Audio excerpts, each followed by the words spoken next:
আসসালামু আলাইকুম। Hello viewers, কেমন আছেন? আশা করি প্রত্যেকে ভালো আছেন। আজ ১২ই নভেম্বর রোজ শুক্রবার করোনার সর্বশেষ আপডেট।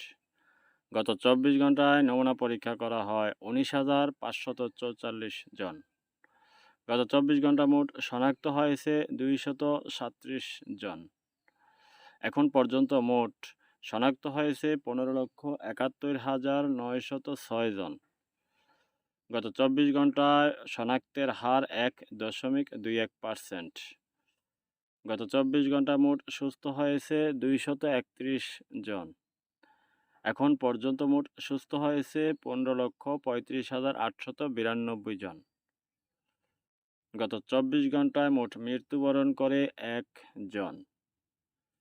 এখন পর্যন্ত মোট মারা যায় ২৭,৯০৭ জন।